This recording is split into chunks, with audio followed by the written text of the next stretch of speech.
Asking the questions, keep, go to the top if you have to. We do get results. I mean, that's the interesting thing. Your stories, your money. This is Rip Off Britain.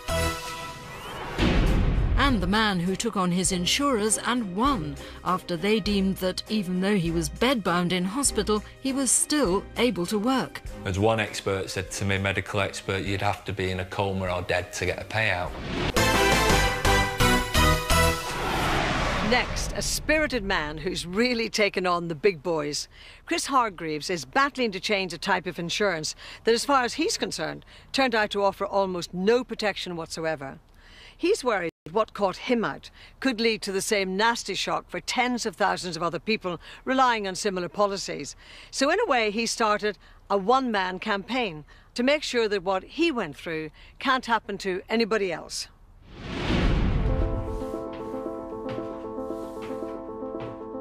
Chris Hargreaves loves the chauffeur business he spent the last 15 years building up. But in 2009, all that was threatened when he had to spend 3 months in hospital with internal bleeding, a blood clot on the lung and suspected cancer.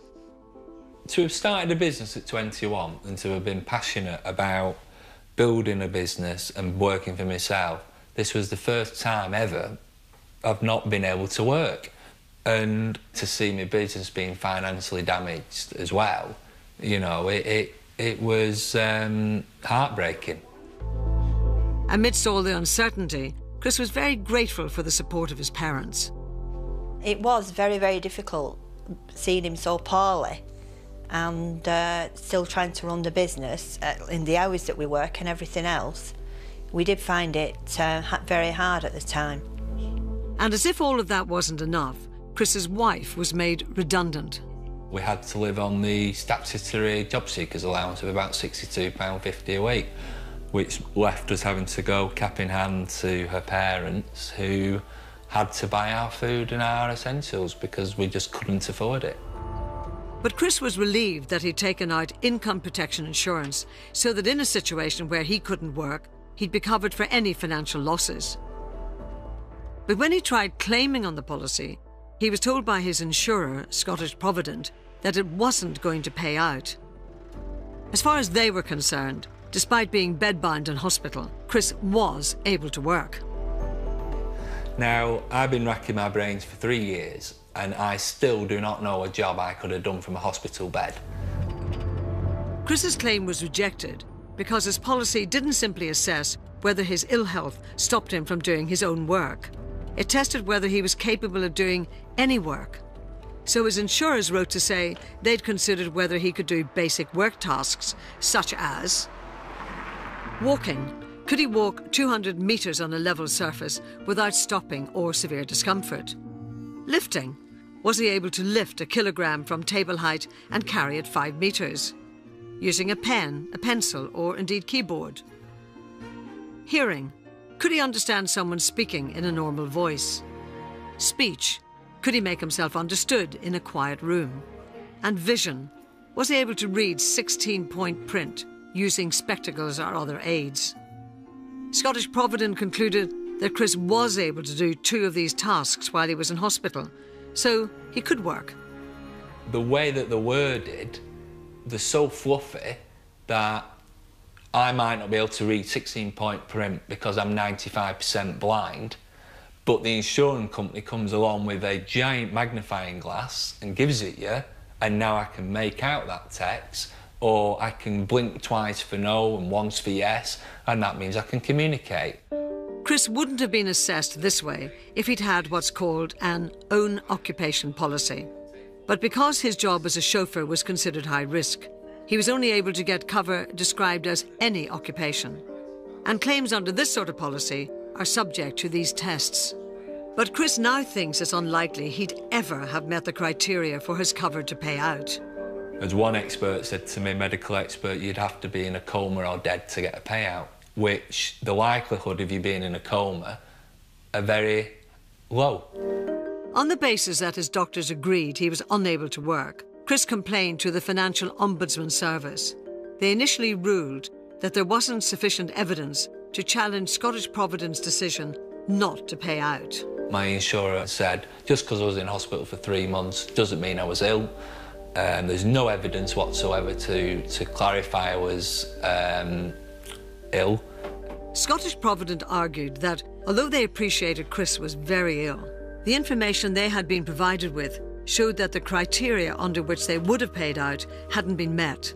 But refusing to give up, Chris went back with medical evidence to back up his claim, and that did the trick. The Ombudsman finally ruled that they should pay out, and with no right of appeal, the insurer, Scottish Provident, had no choice but to pay up. Chris received a total of £4,800 for his insurance claim, plus £100 compensation. I just burst out crying. All I saw was I'd won, and it was such a big weight off my shoulders. But that's not the end of the story. Policies like the one Chris had are common throughout the industry. So believing them to be unfair and stacked against the customer, he started a one-man campaign to try and change income protection insurance. And it very quickly got noticed. I just set up a Twitter account and had a handful of people following me who then started to tell me that there was a serious issue with these policies. And as the followers grew and became into the thousands, it became quite clear that these policies don't work. Chris now has attracted over 13,000 followers to his Angry Policyholder Campaign's Twitter page. And James Daly from Which magazine thinks that can only be good news. People aren't questioning the small print, and I think companies have got away with it for far too long, creating policies that are complex and working in ways to ensure that they don't have to pay out when customers really need it.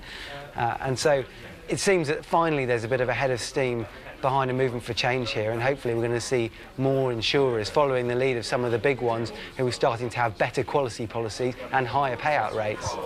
Insurance giant Aviva has already altered its income protection policies to make them less severe. And now the company he took on is changing theirs as well. Scottish Provident told us that although its income protection policies have been extremely successful in providing many thousands of people with a secure financial future, Chris's case showed them there's an industry-wide issue around the assumptions customers make and their understanding of the different levels of cover. So alongside other insurers, they're working on changes to modernise their work task definitions, as well as reviewing which occupations are eligible for their own occupation cover, in order to make their products more consumer-friendly and the criteria more transparent. The changes will come into effect next year. But it's a great success for Chris, and he's determined to carry on campaigning. I set this campaign up to try and make a difference. But it's still so upsetting and distressing that I've had to do it. I think it's disgusting that anybody can be treated like the way we've been treated.